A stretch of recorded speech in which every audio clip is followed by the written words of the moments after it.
Oi, Leda. Bem-vinda, Fátima. Bem-vinda. Valmir Eupídio. Bom dia. Bem-vindo. Boa noite. Olá, Helena. Bem-vinda. Estou aguardando aqui o grande mestre João Américo. Oi, Carmen. Oi, Aninha.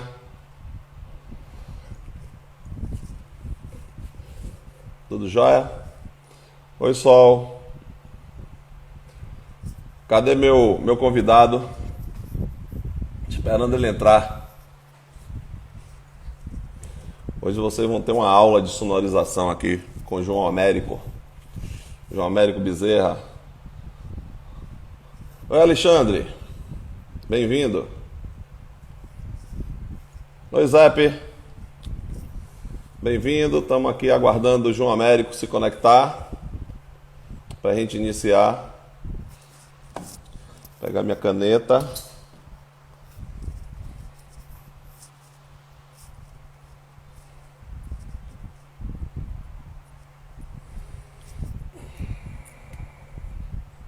Preparado, José, para a nossa live de sexta-feira? Bom, nosso anfitrião, nosso convidado já chegou. Estou aqui convidando ele. Neidoca Carvalho. Olá! Pronto, tô na área aí, viu? Grande João Américo, tudo bem? Tudo em paz. Tem um monte de fã seu aí, viu? Ah, é? Querendo. Poxa, não sabia. Um bocado de fã seu esperando por essa live aí maravilhosa. Querendo até pornógrafos, né? Como é isso? É quando essa mania do fã-clube ficar pedindo autógrafo ao artista, então a Ah, gente já chamava era de pornógrafo. entendi. Ah, me dá um Você tem. autógrafo aqui. Pede um artista aí, chegava para. Pede um autógrafo aí de Caetano, eu digo, ele vai dar um pornógrafo. Tudo bem, João? Tudo certo.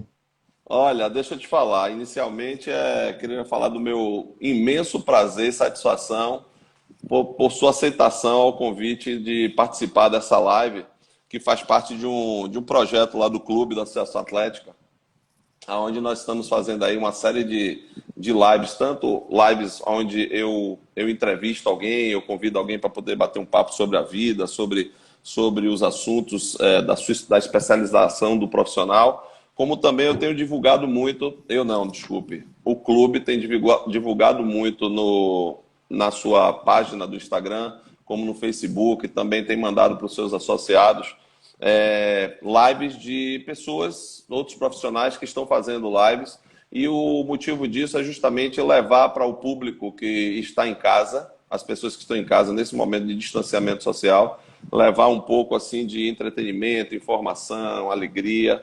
E hoje você nos honra com a participação nessa live. E nós temos aí agora algo em torno de 55 minutos para a gente saber quem é João Américo. Como é que você quer começar? Você se apresenta, depois eu entro com as perguntas aqui. Pode ser? Pode, claro. Vamos Bom, lá. eu sou João Américo Bezerra, mas todo mundo conhece por João Américo. Nasci em Orecuri, na cidade interiorana de Pernambuco, lá no Alto Sertão, a menor de densidade pluviométrica do país. E aí depois eu fui embora para Salvador, fui estudar em Salvador e tudo, e terminei virando um técnico de som. No- Em resumo, bem rápido, assim, só para começar. Pronto, beleza. Então, já pegando esse gancho, você virou técnico de som com quantos anos? Como foi seu começo no áudio aí? Vamos começar.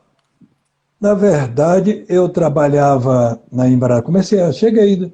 Na verdade, eu vim do interior, fiz vestibular para Direito, e depois que entrei na Universidade Federal da Bahia, eu vi que Direito não ia me dar direito a nada, porque não era aquilo que eu gostava. Eu gostava mais era de eletrônica, eletricidade, esse tipo de coisa assim, mas me chamava a atenção. E daí eu logo, estudando ainda na Escola de Direito, comecei a trabalhar na Embratel, exatamente na implantação do Sistema Nacional de Telecomunicações. E tinha uma coisa que ainda trabalhando na Embratel, comecei a frequentar shows em Salvador e eu ficava muito decepcionado com o que eu escutava dos shows. Os shows feitos aqui na Bahia, quando tinha algum som amplificando aquele show, eu às vezes ficava irritado e às vezes até dava vontade de falar, olha, tira o som que fica melhor. Faz sem som, porque o som atrapalhava realmente. E eu sentia que era mais falta de conhecimento técnico do pessoal, porque naquela época era uma coisa muito precária. Esse equipamento de som era uma coisa muito precária mesmo. E aí, depois a Embratel me manda para São Paulo para fazer um treinamento de uns 5 meses em São Paulo. E daí eu conheci uma turma viciada em shows lá em São Paulo, e eu passei a frequentar aqueles shows no período pós-tropicalista, shows de Caetano, Bethânia, Gal Costa, Tom Zé. Década de 70, né, João? Era Aproximadamente. 70, por aí. Pós-tropicalista, Não, né? era um pouquinho antes até, eu acho que era 70 mesmo, né? 70. E aí, então, é isso. Eu fiquei viciado em shows lá em São Paulo. E quando eu voltei... Sim, nesse período que eu estava em São Paulo, o treinamento, para mim, foi uma coisa muito fácil, porque eu já trabalhei na instalação da central da Embratel em Salvador. E eu era muito esforçado, estudava muito sobre aquela central que a gente estava implantando, e de tal maneira que eu fiquei com um tempo ocioso, o período da manhã, o curso era à tarde, eu procurei uma empresa de sonorização lá em São Paulo e disse, eu quero trabalhar de graça para vocês, eu só quero aprender. Eu sou funcionário da Embratel, eu levei minha carteira para mostrar que era funcionário da Embratel, e apenas eu quero aprender a trabalhar com som. E aí eles me aceitaram, eu fiquei uns 4 meses trabalhando lá com eles, mas só que naquela época eu não sabia distinguir, esse universo do som tem vários tipos, tem som automotivo, que é uma coisa, tem o som residencial, que a gente chama hi-fi, é uma outra coisa, o som para uso profissional já é outra coisa totalmente diferente. Então aquela empresa era uma empresa que trabalhava com som hi-fi, instalava som em residências, músicas ambientes, em escritórios, em consultórios médicos, mas de qualquer maneira, para quem não sabia nada, isso foi já um começo. E quando eu voltei para Salvador, já trouxe um equipamento e comecei a sonorizar algumas boates em Salvador, mas vamos dar pergunta outra coisa aí, ou quer que eu continue aí? Continue. E daí, só que aí de cara tinha um problema. O repertório que eu gostava era MPB, sei lá, fiz várias gravações, aqueles rolos de fitas gravados em MPB para tocar nas boates, nas festas, né? Aí o pessoal odiava isso e pedia aquela música batistaca, que era a que eu odiava.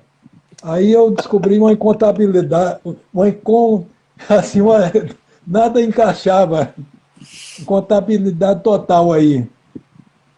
Rapaz, e aí foi muito difícil, aí um início meio frustrante. E aí depois eu continuava assistindo shows em Salvador e aquela mesma coisa, o som quando era de Salvador era horrível. Aí vinha aquela temporada de verão e vinha a empresa de São Paulo para Salvador para instalar os sons nos shows, né? E daí eu colava naquele pessoal ali. E coincidentemente eram 2 mulheres sempre que vinham. Uma era dona da empresa, que era a Val, de uma empresa chamada Val e Val. Val era dona da empresa, e outra era a Vera, que era uma funcionária dela. Numa profissão extremamente machista, que nos meus bem 40 anos de áudio, eu acho que eu só vi elas 2 e depois mais umas outras 2 que operavam som. O resto tudo só homem, uma profissão extremamente machista, não sei por que isso. E aí eu colava neles lá e ficava olhando e tudo, enfim. E depois eu vi que o equipamento que eu tinha comprado era totalmente errado, não servia para fazer shows. Aí naquela época não existia nada nada, era muito difícil. E aí você tinha que comprar via de contrabando naquela época, porque na época tinha uma lei de reserva de mercado que nada era possível importar. Você tinha Sim. que comprar tudo de contrabando, não tinha outro jeito. Ou comprar de músicos, de artistas que vinham de fora do fazer show no Brasil. E aí, quando eles iam embora, eu comprava os equipamentos deles. Foi mais ou menos assim que eu comecei. Pronto, beleza. Então, assim, esse foi o seu começo no áudio, né? De certa forma, seria correto afirmar que você seguiu a sua ambição, você seguiu a sua intuição, porque você entrou na faculdade de Direito, começou a trabalhar na Embratel, né? Mas não era aquilo, você gostava de eletrônica, lidar com a eletrônica, com som, tudo. Então, de certa forma, a gente poderia afirmar que você seguiu a intuição que estava dentro do seu coração, não é isso? Exatamente, é. Bom, Muito depois legal. de algum tempo, naquela época realmente era proibido importar qualquer coisa no Brasil. Na época do regime militar tinha uma lei chamada Lei de Reserva de Mercado, Sim, que era para obrigar as empresas a fabricar tudo aqui no Brasil. Era uma lei burra, porque você não desenvolve um país você forçando a situação, forçando uma situação. Você tem que dar incentivos, é o contrário. Mas é ir abrir mesmo o mercado, o Brasil para fora, para poder ter a mão dupla, né? O livre comércio, que é isso é que faz o desenvolvimento de uma nação, não é o é verdade. isolamento. É verdade. E Eu trabalhei numa empresa, desculpe, só estou pegando o gancho, que só para reforçar o que você está dizendo, eu trabalhei numa empresa na década de 80. Acho que foi resquício do regime militar, porque até no governo Sarney, a partir de 85, eu estou falando isso porque eu trabalhei no Polo, numa empresa petroquímica, e nós éramos obrigados a trabalhar com computadores da Cobra, que é Cobra isso, Computadores Brasileiros, do Brasil, né? e- isso, E exatamente. aí a gente não podia ter acesso a outro tipo de equipamento que não fosse o nacional. Isso gerou um atraso tecnológico terrível. Mas desculpe eu lhe interromper com tanta Não, bobeira. Diga aí, vá que lá. é isso. É, teve uma vez até que a revista Veja fez uma entrevista com Tom Jobim e perguntou qual é o conselho que você dá para alguém que quer aprender música, que quer tornar-se um músico, tornar-se um bom músico. Ele disse, primeiro passo, procurar um contrabandista. E aí o entrevistador tomou um susto até com a resposta dele. E aí ele se explicou, ele disse, olha, por quê? Porque, primeiro, no Brasil não se faz. Naquela época não se fazia nenhum instrumento que prestasse. Hoje já tem alguma coisa boa. Mas naquela época não se fazia nada que prestasse no Brasil de instrumento musical. E Tom Jobim disse: como é proibido importar, você não tem outra alternativa. Você tem que procurar um contrabandista. Porque você nunca vai ser um bom músico tocando num instrumento ruim, aprendendo a tocar num instrumento ruim. Então era isso. Para a gente também do áudio, a situação era idêntica. Não, era uma dificuldade muito grande. Toda E daí, tecnologia, toda tecnologia você tinha que se socorrer do importado. exatamente. E depois, olha, a gente tinha dois problemas muito sérios. Era a falta de conhecimento técnico, que não tinha no Brasil, não tinha escolas técnicas para isso, não tinha livro, não tinha revista, não tinha nada especializado nisso. Você tinha que aprender olhando os outros fazer, alguém que fazia alguma coisa. E no Brasil, nessa época, só tinha basicamente quase que duas empresas, uma em São Paulo e outra no Rio. E aí, então, aí foi muito difícil mesmo. Eu tive que Pronto, aí. aprender olhando os outros fazerem e comecei a fabricar umas caixas de som própria. Ah, tá. Aí, por isso que a gente tem uma experiência nesse ramo de fabricação de caixa de som por conta disso, que a empresa João Américo fazia suas próprias caixas. Então, eu ia pegar justamente esse gancho aí, queria ouvir um pouco mais, assim, como é essa coisa de você é, buscar o conhecimento, era tentativa e erro, né, João? Você olhava Era os outros fazerem, exatamente, aí exatamente. olhava, como Foi era isso muito aí? Fala aí. difícil, muito, muito penoso, mas muito penoso mesmo. E aproveitava se vinha alguém fazer um show aqui, colava ali e ficava olhando tudo, para poder aprender alguma coisa ali com eles. Tanto que depois, fora do eixo Rio-São Paulo, eu fui a primeira empresa a, a fazer shows pelo Brasil afora. Eu fiz muitas excursões com vários artistas e tudo, por conta Entendi. dessa precariedade no mercado. Só tinha, fora Rio e São Paulo, só João Américo fazia shows dos artistas nacionais. Que bacana, que bacana. Então vamos lá, a próxima pergunta. Como foi que você se tornou conhecido no meio artístico musical? Pois é, nessa altura eu já tinha. Eu conheci, primeiro só um parênteses, porque eu conheci uma pessoa chamada Carlos Correia, que começou a aprender comigo alguma coisa. Só que aí ele começou a estudar e começou a pesquisar muito mesmo, emprestei umas primeiras revistas de áudios importadas que eu comprava quando eu ia a São Paulo, porque até isso eu tinha que comprar em São Paulo as revistas importadas. E aí ele, com essas revistas, ele ganhou o mundo assim e ganhou muitas informações e tudo, e passou a ser o cara que começou a fazer os meus projetos de caixa de som, Carlos Corrêa. Infelizmente ele faleceu há uns 3 anos atrás, e foi uma perda muito grande para o áudio nacional, mas ele era assim, ele faleceu sendo um dos maiores cientistas do áudio no Brasil. E ele era, em caixas de som no Brasil, não tinha ninguém que chegasse perto dele. E aprendi muita coisa com ele depois. Eu comecei a ensinar, depois ele foi muito mais adiante, eu evolui mais como empresário mesmo, e ele evoluiu como técnico para desenvolver os projetos das minhas caixas de som. E aí, então, respondendo a sua pergunta, é, teve um período que aconteceu um projeto chamado Projeto Pixinguinha, que era um projeto muito interessante. Sim, conhecido. E eu passei a sonorizar esse projeto Pixinguinha. Daí um empresário que já empresariava alguns shows aí pelo Nordeste, chamado Zé Carlos Mendonça, que tem o apelido de Pinga, que uns dias atrás até escrevi uma matéria sobre ele, quem é o Pinga. E aí ele foi uma pessoa fundamental, foi ele que me fez me tornar conhecido nacionalmente. Ele estava num show de Simone, um show chamado Cigarra, dentro do projeto Pixinguinha. Aí ele gostou do som e tudo, terminou o show, ele foi me procurar e tudo, e ele disse, olha, eu faço show pelo Nordeste, estou fechando uma excursão com Simone, do show chamado Cigarra, por sinal um show muito lindo. E eu queria que você topa fazer a excursão, eles topam. Pronto, a partir desse show de Simone, aí veio uma fase na minha vida que eu passei a morar em hotel e avião. E aí era uma excursão atrás do outra, uma atrás da outra.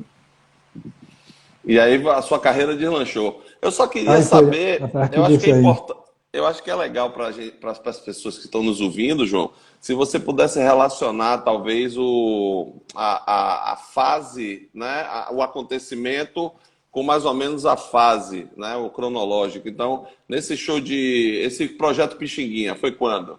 Foi década de 80, não foi? Eu acho que foi data, eu sou muito péssimo de data. Se de repente você perguntar quando foi que eu nasci, é capaz de de eu não lembrar mais. Eu Não, sou eu péssimo de falo. data. Não, Mas, tudo bem, eu até não, respeito. eu sei, Sim, mas em diga. camadas assim, não é que você quer, talvez, né? É, É porque, na gente contextualizar, inclusive, o fato histórico, né? Assim, o momento do Brasil na época, você acabou de dizer que tinha uma lei de reserva de mercado, onde as pessoas isso, não podiam ter acesso. Então, assim, isso reforça a dificuldade que foi justamente você enveredar por esse campo que precisava de tanto. É tão tecnológico, né? Uma coisa assim que muito, mexe com o muito mesmo. eletrônico e você não ter os melhores equipamentos, não ter os melhores instrumentos. Então, na hora que você diz assim, não, porque eu passei a sonorizar o projeto Pixinguinha, eu queria, assim, para trazer para as pessoas que estão nos ouvindo o momento histórico disso, entendeu? Ou seja, Ah, foi, aí depois veio o Pinga, que ele fez o convite, aí você passou a viver em hotel, em avião. isso.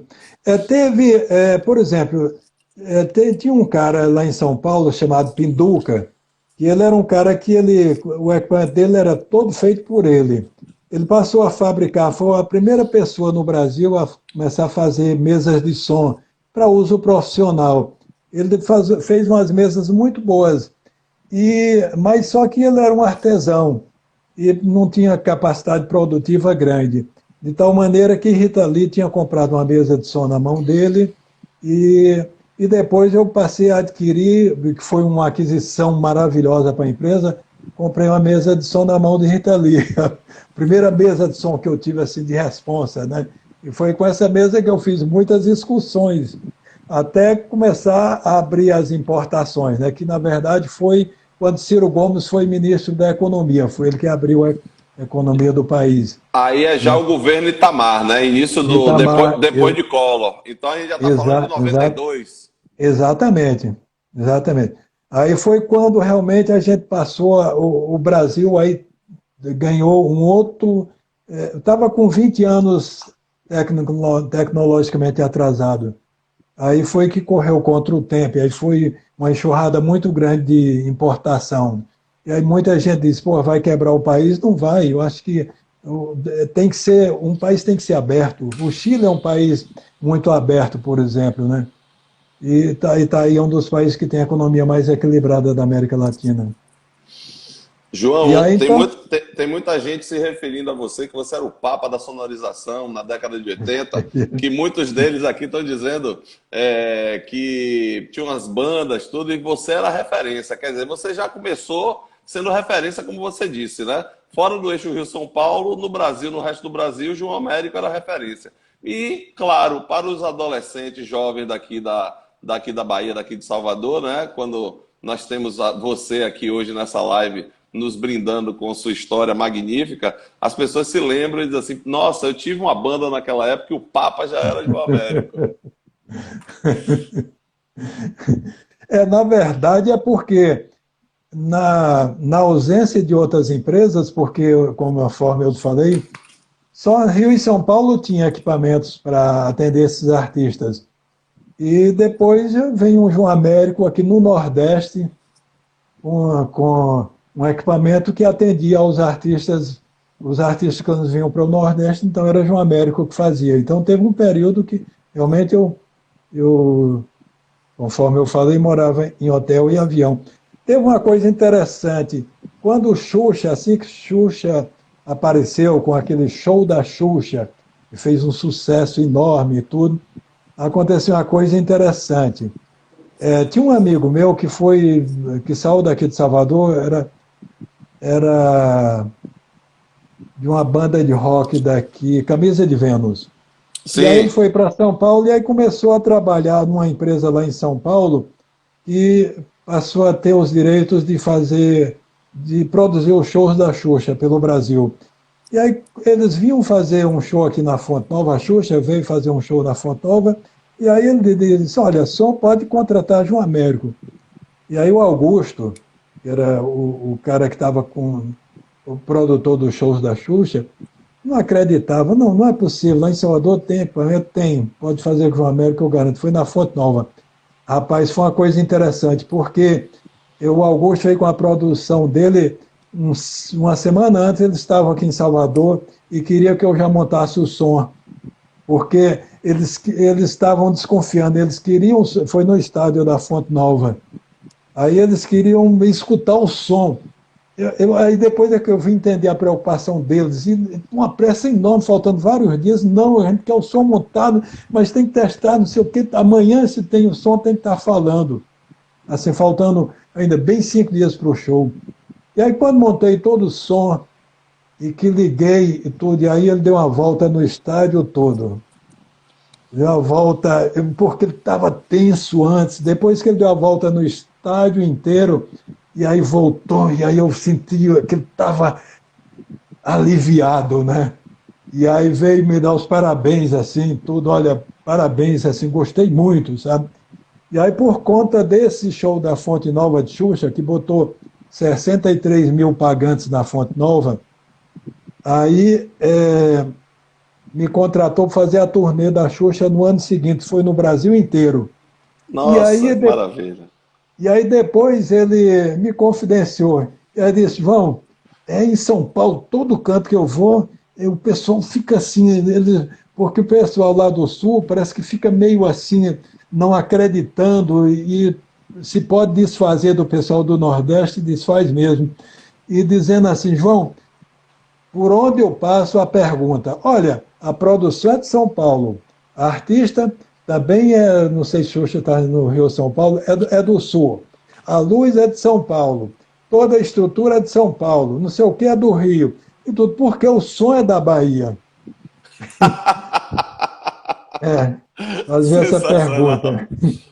Ah, que maravilha, que maravilha. E a gente está falando da Fonte Nova antiga, né? Que Exatamente. a acústica dela não era tão boa assim, né? Exatamente. É.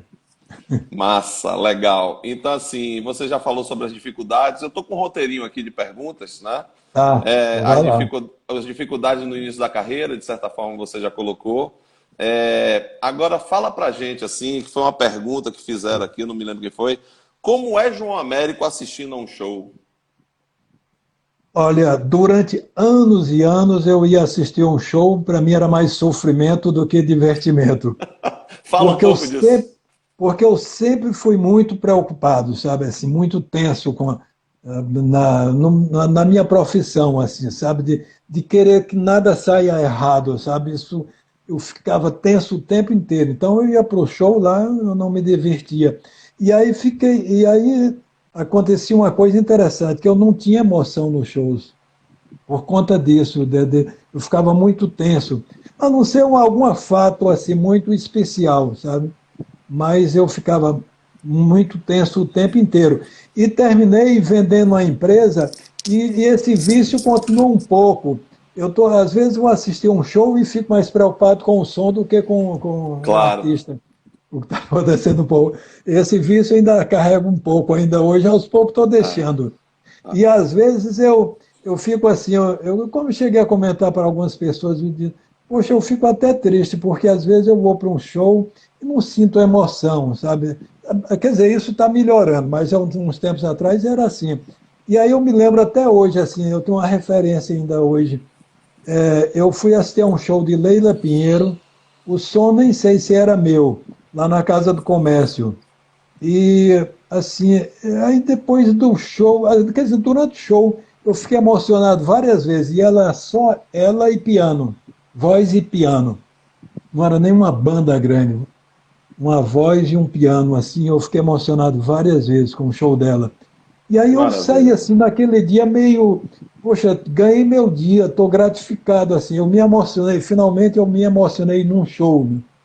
E aí, atualmente, assim, eu me emociono mais em shows de amigos meus, por exemplo, pessoas que estão no dia a dia, porque eu vejo a dificuldade, a batalha de cada pessoa. Tem Tainá, minha amiga querida, Gelba Barbosa, que é o marido dela, ela fez um show na Casa do Comércio e também eu fiquei emocionado ao ver esse show, sabe? E tinha um show também chamado Duas e Dois, que Andrezão Simões produziu e aconteceu durante vários fins de semana aí em Salvador, que era um show que me emocionava também. Por quê? Porque é um show feito local, eram meus amigos que estavam no palco e o desempenho deles, assim, um show que se levar para o Sul, tenho certeza que ia brilhar igual as grandes estrelas que estão aí na grande mídia. Eu até falo que a música da Bahia, o melhor da música da Bahia, infelizmente, não está na grande mídia. Isso é uma coisa que eu sinto muito isso. É. Por isso, depois a gente vai falar do Sarau do João, eu falo um pouco mais aí sobre isso. Tá certo, tá bom. João, fala pra gente aí quais foram os artistas mais difíceis e os mais fáceis de se trabalhar. Revele, como diz Fernando Guerreiro. Mais difícil, João Gilberto e Tim Maia. É sério. É. João Tim, Gilberto é uma Ma... lenda disso, né? Tim Maia porque era louco demais. Eu nunca vi um artista tão louco como aquele, viu? Era assim uma loucura total mesmo, muito difícil. Era Tim difícil Maia. agradar, era entrar muito doido no palco e tudo, era realmente muito complicado. Agora, João Gilberto, também muito difícil, porque João era totalmente imprevisível. Eu dei muita sorte, sabe? Eu sonorizei alguns shows dele e fiz 5 vezes, na verdade. Sonorizei João Gilberto durante 5 eventos dele, 5 shows diferentes, né? Eu me dei bem em todos eles, né? E eu até falo que a minha fama, e inclusive ele assim, falou muito que ele era meu técnico, eu sempre era o técnico predileto dele, né? E é interessante que a minha fama junto a João Gilberto começou por uma grande mentira, na verdade. A primeira vez que ele veio fazer um show aqui em Salvador, depois dele estar morando ele estava morando ainda nos Estados Unidos. E aí o Manuel Poladi, um empresário de São Paulo, trouxe João para Sim. fazer um show no Teatro Castro Alves. Manuel Poladi tinha som próprio, trouxe técnico, trouxe tudo dele lá de São Paulo. O técnico Salomão, que era técnico dos Novos Baianos, que era meu amigo, já é falecido, infelizmente, ele era o técnico que veio. E aí, na passada de som à tarde, tinha várias pessoas no teatro. Você vê que João, nessa época, estava bem ainda menos refratário à presença de estranhos, porque na passada de som à tarde tinha bastante gente sentada nas poltronas do teatro assistindo a passada de som. E eu estava lá na mesa de som com o Salomão e tudo, e aí João começa a reclamar, o tempo todo só reclamando do som, e nada agradava a ele. Chegou um ponto que Salomão disse assim: João, fique aqui na mesa que eu vou no palco posicionar melhor o microfone lá do violão dele para ver se melhora. Enquanto Salomão está indo para o palco, ele continuou tocando e ele disse: Olha, está melhorando. E aí continuou tocando: Olha, agora tá bom, olha, não mexe mais porque tá bom. E aí, quando aquela piruada toda que estava assistindo a passada de som olhou para a mesa de som, quem estava era João Américo, que estava lá. E aí, pronto, essa coisa se espalha. Eu não toquei, sim, tem um detalhe, não toquei na mesa de som. Não toquei. Aí as pessoas que estavam lá olhou, ouviu o João Américo, e pronto, correu o boato e chegou no ouvido de João Gilberto. Olha, quem acertou o som foi João, que estava lá na mesa de som, João Américo. Você E estava no pronto, aí, lugar certo, você estava no lugar certo na hora certa. exatamente. É. Então foi isso aí. E ainda aconteceram vários outros fatos que eu não vou contar tudo, porque senão vai a live toda só nisso aí. Mas, Tá. enfim, por último, ele veio a última vez para cá e todas as vezes tudo deu certo, tudo funcionou muito bem. Aí, por último, eu dizia assim: olha, tomara que nunca mais aconteça um show de João Gilberto por aqui, porque ele é totalmente imprevisível. Eu quero terminar até no alto, em cima.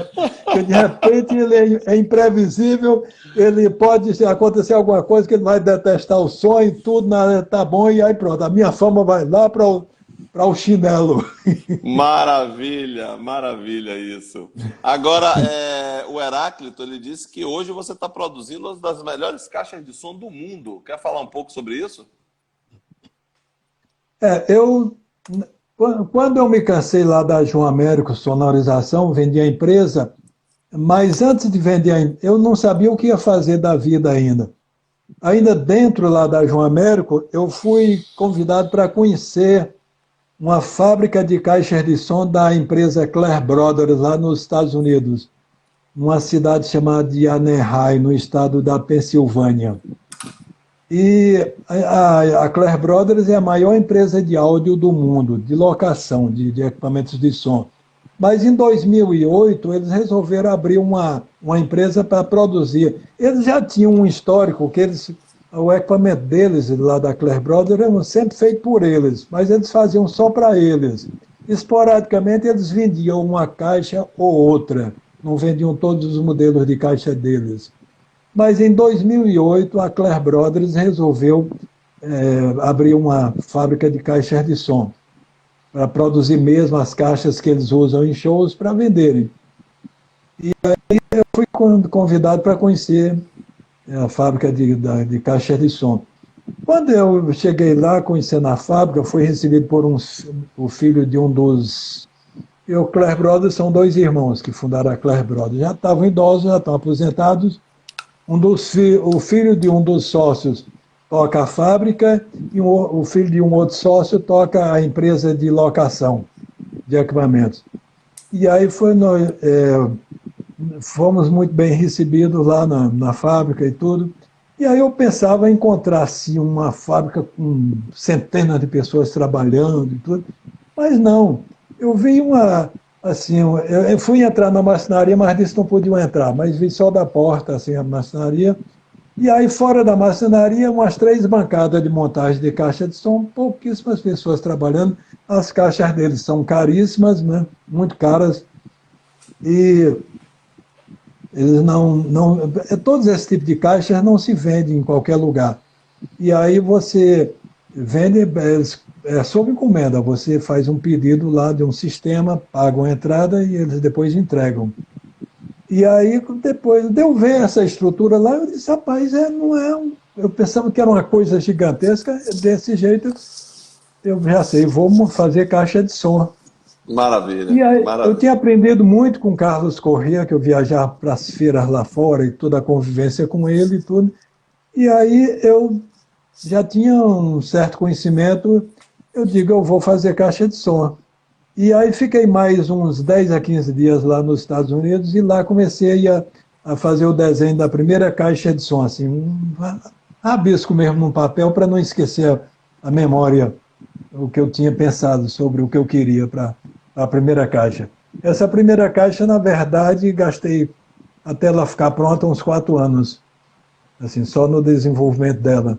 Porque as pessoas pensam que fazer uma caixa de som, pega 4 folhas de compensado aí, bate uns pregos aí, bota os alto-falantes, mas não é isso não, tem muita ciência por trás, tem É, muita, e muita muita experiência, história né? Muita experiência, também, né?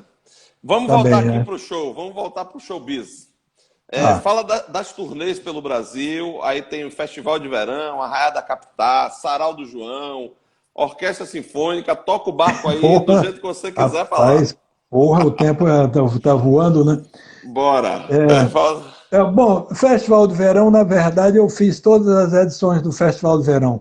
Para encurtar a conversa, eu vou falar de dois fatos do Festival de Verão, só para pontuar assim. Logo que começou o Festival de Verão, acho que na segunda edição, um dia chega o governador da Bahia, era César Borges, para visitar.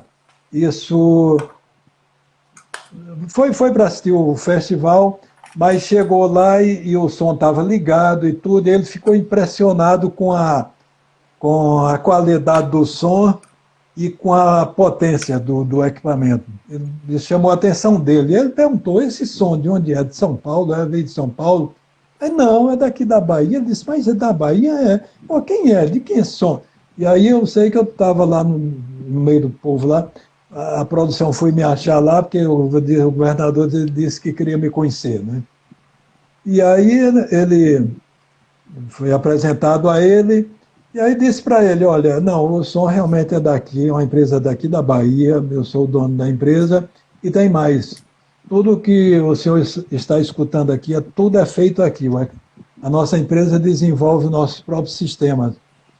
Então, as caixas de som todas, só as mesas de som e microfones, essas coisas são importadas.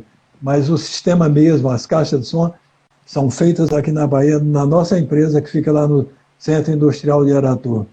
Aí ele ficou muito pressionado e tudo, me deu os parabéns aí. Então, isso aí. E outro fato que durante essas edições do Festival do Verão é que o festival era uma coisa só local. Depois a Globo, a partir do meio da temporada, dessas temporadas todas, a Globo entrou no Festival do Verão. Quando a Globo entrou, e aí a TV Bahia me chama e diz: rapaz, nós estamos com um problema danado aí com relação a você e o som do festival, porque a Globo, eles disse que trabalham, tem uns fornecedores deles, como eles entraram no festival, eles estão querendo trazer som de São Paulo, porque eles querem trabalhar com os fornecedores deles. Aí só tem uma alternativa, a gente dá o nome das pessoas, tudo, a diretoria lá da Globo, a diretoria técnica, e você ir lá no Rio conversar com eles. E eu disse: vou, não tem problema nenhum, vou. E aí me deram o nome lá, acho que é Roberto Barreira, se eu não estou esquecido o nome do diretor. E aí, coincidentemente, teve uma coisa boa. Nesse período, eu era o presidente da Audio Engineering Society aqui do Brasil. E a AES, todo ano tem uma convenção feita aqui no Brasil e tudo. E, enfim, e eu era o presidente dessa, e a Globo manda todas as nossas convenções, a Globo mandava vários técnicos para lá para assistir às palestras e tudo, E aí, o Roncone, que era o cara responsável pelo áudio da Globo, era meu amigo e tudo. E aí o Roncone ficou me esperando para... Aliás, espera não, ficou esperando o Roberto Barreira chegar para poder me levar lá para conversar com ele. E aí, quando ele... Você vê que todas essas coisas parece que se encaixam. Quando adentramos a sala lá do diretor, a primeira coisa que ele falou, ele disse, olha, esse aqui é o João Américo Bezerra, aliás, é o atual presidente da AS Brasil, da Audio Engineering Society do Brasil. E aí, pronto, quer dizer, isso já dá um poder a mais, né? E aí, pronto, eu sei que conversamos lá e tudo, não só saí com o Festival de Verão garantido, mas como todos os eventos da Globo do Nordeste, aí passamos a fazer todos os eventos da Globo do Nordeste, a partir desta reunião. E logo em seguida, no mesmo ano, teve as comemorações lá em Porto Seguro dos 1.500 anos, não foi isso? Sim, sim, sim. 1.500 anos, que teve uma missa e tudo, que a Globo fez transmissão direta e tudo, pronto. Já a partir daí, desse evento que foi a Globo que organizou lá, já fomos nós que fizemos, né? E aí, continuei no festival. Ô, João, eu tenho uma pergunta para lhe fazer sobre o Festival de Verão, mas antes, Solami e Aninha estão perguntando aqui, já pediram aqui 3 vezes para eu perguntar, como é você jogando futebol? Veja só. Quando eu jogava era um desastre. Na verdade era o seguinte, eu tirava o óculos, que eu tinha miopia, e aí resultado, isso aí tem um fato que ficou famoso, né? Porque eu estudava em Amargosa, então tinha uns babas que a gente fazia lá e tudo, então eu, evidente, não jogava de óculos, tirava o óculos. E aí um dia aconteceu um fato muito curioso, no meio da pelada lá, e aí veio uma nuvem escura assim. Quando a nuvem escura, e aí a visão minha caía bastante. Eu sei que no meio da pelada lá, uma galinha sai correndo, atravessando o campo. De longe, eu vi uma coisa assim, redonda assim, sai correndo atrás. Quando cheguei bem próximo, eu vi que era uma galinha. Você pensou que fosse a bola? Eu pensei que era bola. Ótima. Ô, João, voltando para o Festival de Verão, nós temos um amigo em comum, que por acaso é meu irmão, que inclusive vou fazer uma live com ele agora no dia 17, sexta-feira, que ele trabalha com arquitetura de eventos, né? Arquitetura efêmera. Isso. Não é isso? E ele Exatamente. trabalhou junto com você aí no Festival de Verão e nessa... Não, antes disso. Nós vamos fazer uma live juntos aí, vamos falar de entretenimento e vamos ver se ele dá uma palhinha aí no violão. Ele é meio tímido, ele vai brigar comigo porque eu tô falando isso aqui. Mas não teve uma história de você com ele, que ele, na parte de evento, de cenografia, de palco, terminou mexendo lá na posição das caixas de som? Conta aí essa história gozada também. Não, rapaz, era muito difícil conciliar, né? Muito difícil conciliar a cenografia, porque é evidente, um cenógrafo tem uma concepção de uma coisa. Agora, Claro. e aí vem umas caixas de som que, de um modo geral, as caixas de som não são bonitas, sabe? Hoje até que estão mais bonitas, mais bem apresentadas. Mas é como se fosse assim, sujar a cenografia, né? Isso era muito difícil conciliar, viu? Realmente, eu dei muito trabalho para ele. Muito. Olha, ele está dizendo aqui, ó, Giuseppe está dizendo que o violão dele foi presente seu. É verdade. Na verdade, foi em retribuição um grande favor que ele me fez assim, que aí eu disse, rapaz, o favor foi tão grande assim que eu disse, bom, eu sabia que ele gostava de tocar violão e tudo, deixa eu arranjar um bom violão e fui para um amigo meu que é um grande violonista, eu disse, poxa, eu preciso de um bom violão e tudo. E aí esse meu amigo disse, pronto, está aqui o presente dele aqui. Ele me deu Legal. Deu para eu dar para ele. Vamos voltar aqui. Tem uma arraiada a captar. Como é que É foi um aí? arraial, sinceramente, é só como fato para registrar eventos grandes assim. Mas, por incrível que pareça, não teve nada assim mais que me chamasse a atenção, não. As coisas corriqueiras. Só o show de Tim Maia que nos deu um trabalho danado lá.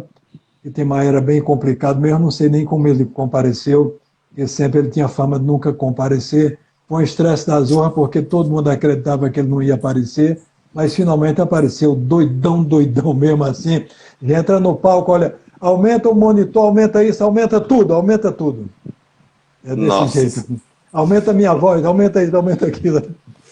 Pronto. E Aí eu aí, tenho. na Ah, época, até Sérgio Simões, que era a pessoa que criou o Arraial da Capital, eu dei um conselho para ele na época, por que não cria um espaço, Sérgio, já que você todo ano está fazendo um Arraial?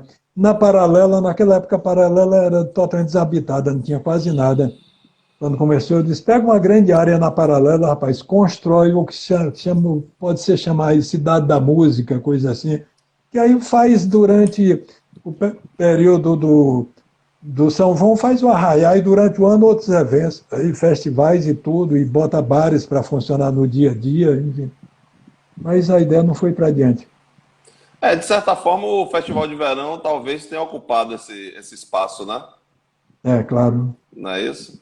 Vem cá, João, me diz aí, o Sarau do João. Fala dessa experiência aí maravilhosa que hoje você está levando ao ar através do Instagram, não é isso?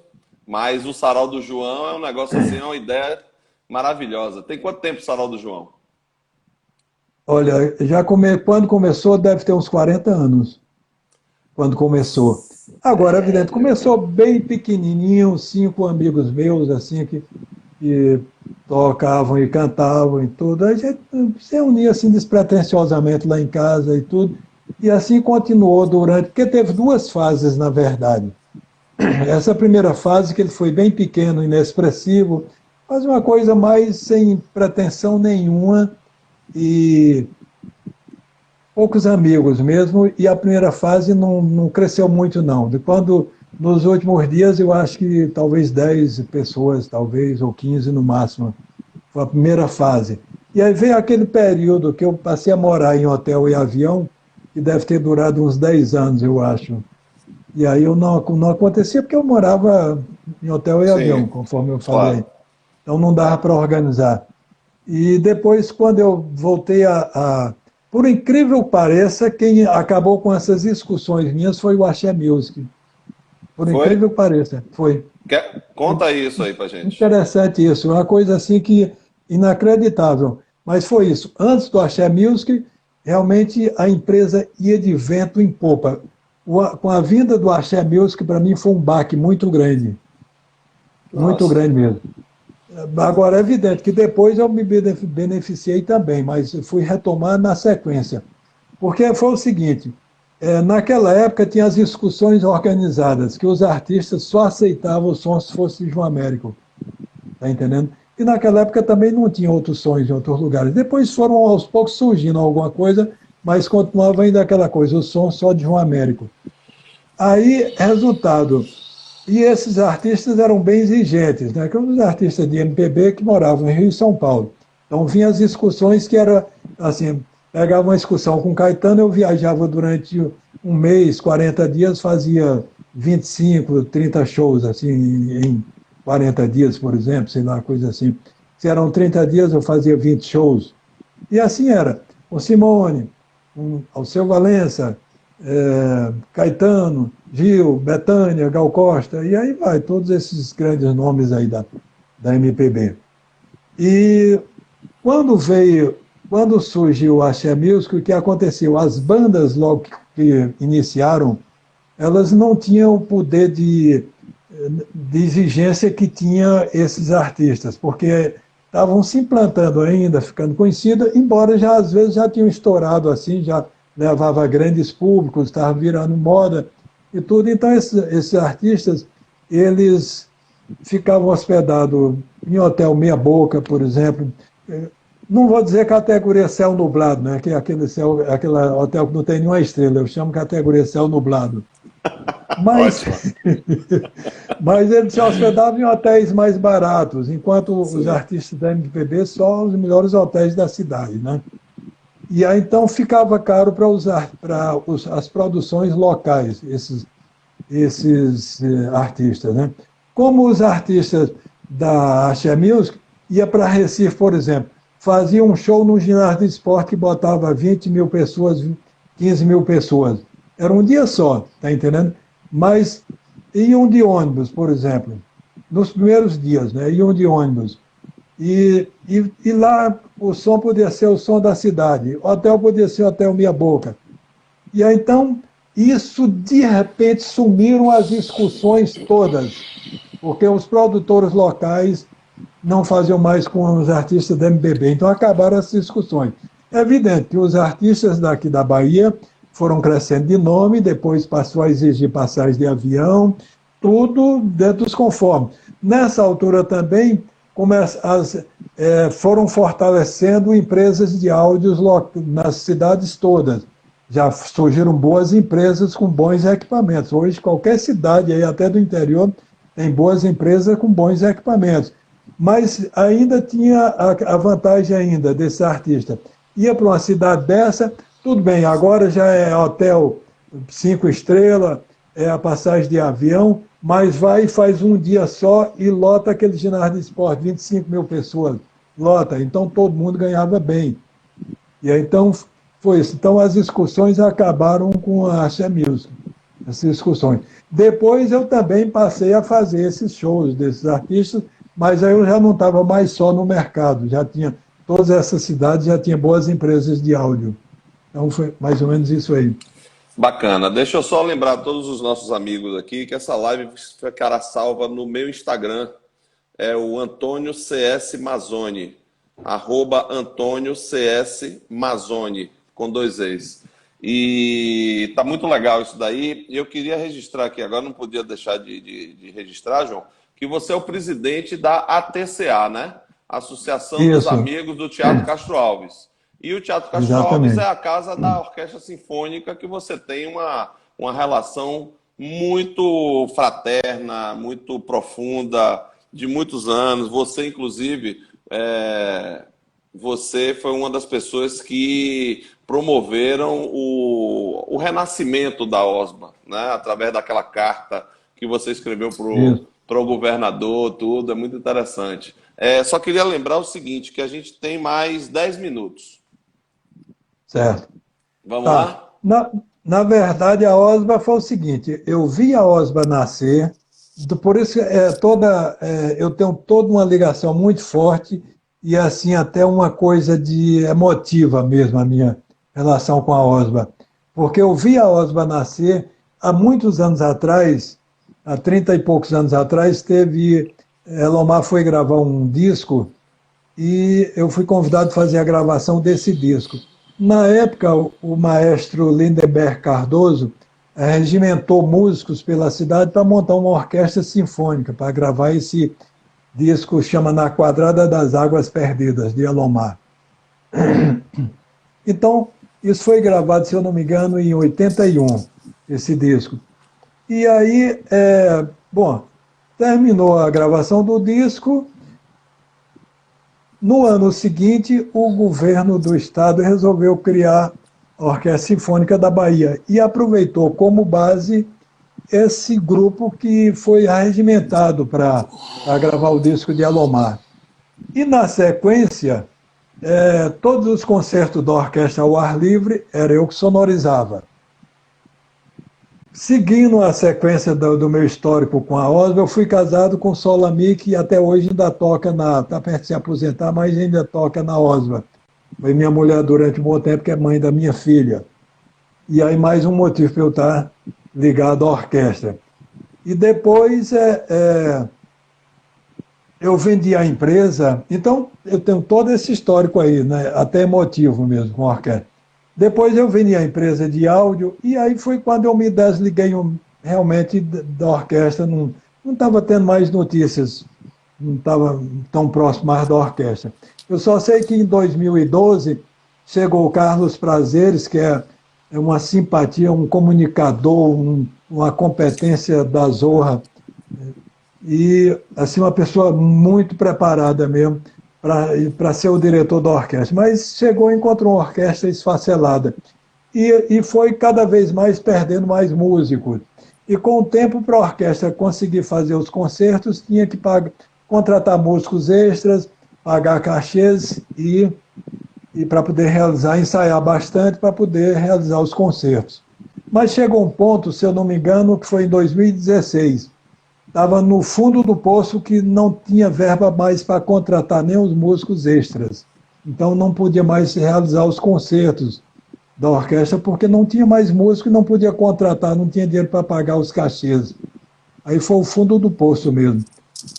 Daí, Carlos Prazeres fez, a orquestra fez uma parceria com a Universidade Federal da Bahia e alguns concertos, para não deixar em branco totalmente, fez alguns concertos com músicos emprestados pela Universidade Federal da Bahia.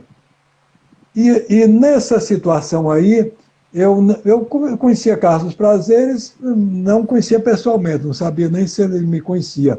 Mas eu fui assistir um show de Chico César no Teatro Castro Alves, e depois do show vi alguns amigos na beirada do palco e fui me dirigir para cumprimentá-los.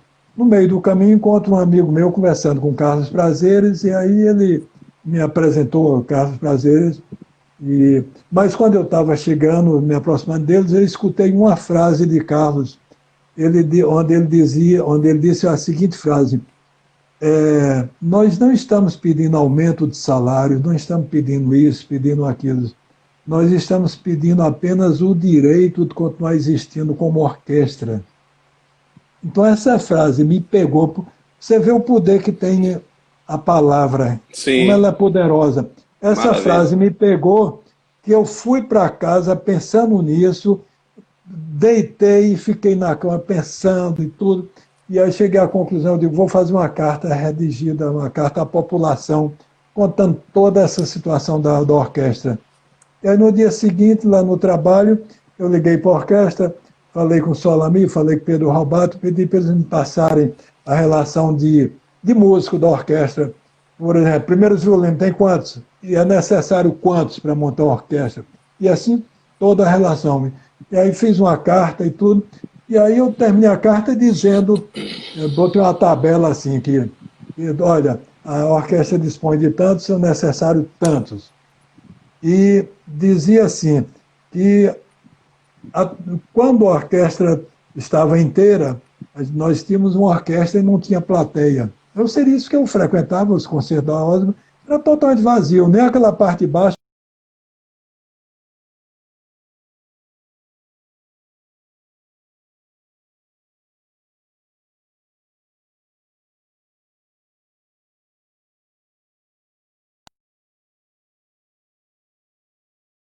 João, me A ouve? orquestra. Oi? João, deu um problema de Oi. conexão aí e eu queria lhe avisar que a gente tem 1 minuto e 45 segundos. Eita, pô, então não vai dar para contar a história, não. Ó, vamos fazer uma outra em agosto?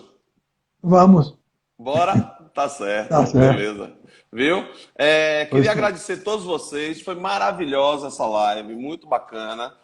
Queria dizer a todos que eu estarei aqui todos os dias às 20 horas, na condição de representante da Associação Atlética da Bahia, como diretor de marketing de lá.